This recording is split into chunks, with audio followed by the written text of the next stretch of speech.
Hello, Dunecrest. Today I am here with grade 5 student Isabella Farrow. Welcome, Isabella. Hi, Mr. Kramer. Glad to have you here. And today on Dunecrest Got Talent, we are talking to Isabella about tennis. How long have you played tennis, Isabella? I've been playing tennis for about 6 years now. 6 years. And how was it that you got started? What made you want to start playing tennis? At the age of 3, I went for my first class, and then my dad said it would be a good way to be more active, so we decided to do that for a while. And then at the age of 5, I decided I wanted to take it more seriously. Okay, so you've been taking it more seriously for quite a while now, Yeah. since you were 5. Great. And how often, can you talk to us about your practices? Like, how often do you practice? What does a practice look like? How important do you feel they are to helping you be successful? Um, my practice is about um 2 hours each session, and I play for 4 times a week. But on Sundays, I sometimes play with my dad for an hour. The session is first we start off with a hitting game because we want it to be a bit fun. And then after that, we get a bit more serious, and then we hit around from the baseline for about an hour before moving on to doing some volleys and then serves. Great. And the baseline would be like the furthest, the Yes. very end of the court. Great. And in case your dad's ever watching this, who's better, you or your dad? Who wins when you play? Me. Sorry, Dad. She outguns you now. Can you talk to us about any special equipment or supplies that you need for practicing or competing in tennis? Um, the main two supplies that you would need is the tennis racket and a tennis ball. But when you go to tournaments, you would basically need both of the things. But it's also good to have a wristband and a cooler box with you. Okay. And have you brought your racket to share Yes. with us today? Can you tell us This about it? is the racket. The thing in the middle is the damper. Hmm. It's there so the strings don't move, and then you should have the racket about your sizement and the color that you like. Great. Can I ask you another question? I know a Yep. little bit about tennis rackets. Can we hold it up so people can see? Now, I understand, like you can have your what do you call the Strings. strings? Yeah, the strings can be laced like super duper tight Yeah. or a little more loose. Do you have a particular like? Do you worry about that, or do you just play the Um, way they come? I play the way they come, but I think these strings are not too tight but not too loose, so I need to push this up So you need to to push keep this it up. intact. Yeah. I used to play a game called racquetball with my dad, and so I could tell a big difference. Like if I was using a racket where the strings were really tight, the ball was much Oh. bouncier and had more energy. And then if it was a looser racket, then I had to hit it a lot harder. So tell us about competitions. How often do you do competitions? What's it like when you go there? How do they work? Because we're getting into summer, there are no competitions now, but when I do go for a competition, it's normally on Saturdays, and there are different grade levels. Normally, I would either play in a or a B+ tournament, which are a bit of the harder ones.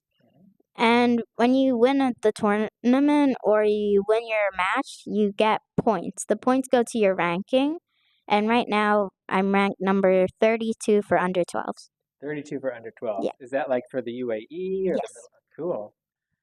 All right. Well, number 31, you better watch out. Isabella's coming for you. What do you love about playing tennis? I love that when I hit the ball, I feel free. And if I'm stressed or if I'm angry, the anger just goes away. Yeah, it helps to do some physical activity, huh? What are your favorite parts about playing tennis? Is there a particular aspect of the game that you feel like is a strength for you or that it is more fun? I think my favorite part about playing tennis would be serving because I just like when my arm goes over my head and hits the ball. The fastest serve that I've done is 119 out, but the fastest one I did in was 112. Wow, that's awfully fast. I'll tell you a little a side story. Maybe Isabella knows this story. So I was watching an interview with a retired professional tennis player. I mean, he had a rivalry with the German player. So the player I'm talking about was named Andre Agassi, who was big in like the 1990s. and he had a German rival named Boris Becker.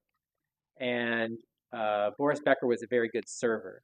But after a few years, all of a sudden, Boris Becker became much less successful serving to Andre Agassi because Andre Agassi was an inquirer. And so he would watch videos of Boris Becker and his serving to try and figure out how he was such a good server. And he noticed that he did something that told what type of serve he was going to do, completely unconsciously. So if I remember, like one of the things was he would stick his tongue out on the left side. Yeah. So if he was getting ready to wind up for a serve and he went like this, it meant he was going to do like a cross. It meant he was going to do a certain kind of serve. And so he would be prepared to return the serve more easily because he figured out that's what I know now how he's going to serve because he does these things he's not aware of. So keep that in mind. Watch your opponents and see what they do. Do you have a favorite memory from playing tennis? Yeah, my favorite memory was with my dad in South Africa. We would play tennis together, and if I did a really good job, once in a while we would go get a treat, like some ice cream. Nice. And what is something that you're particularly proud of? I'm proud of how far I've come as a tennis player throughout the age of 3 to 5 to now turning 11. And I think that's really special. Yeah, absolutely. But you've worked hard. It's not magic, right? You've worked hard over the years to practice and refine your skills and get better. So well done to you. And what would you say to other kids? If you were going to try and convince other students to maybe try tennis, what would you say to them? I would say they have to have a good mentality because on the court, your biggest opponent is yourself. Because if you get angry over a single shot, then your chances of winning are very low because you keep that shot in your mind. But you have to remember that it's only 1 point. Yeah. I had a coach once, she said, you have to flush your mistakes. A little crude maybe, but he's like, you have to flush your mistake and move on, right? You made your mistake, get over it, it doesn't matter, get back in the game, just like you were saying. So, great. Is there anything about tennis that you would like to share with us that we haven't asked today? No, I don't think so. All right. Well, thank you, audience. Thank you to Isabella Farao for sharing about tennis, and be sure to let us know the next time you are in a tournament how it goes. Okay. All right. Thank you. Thank you.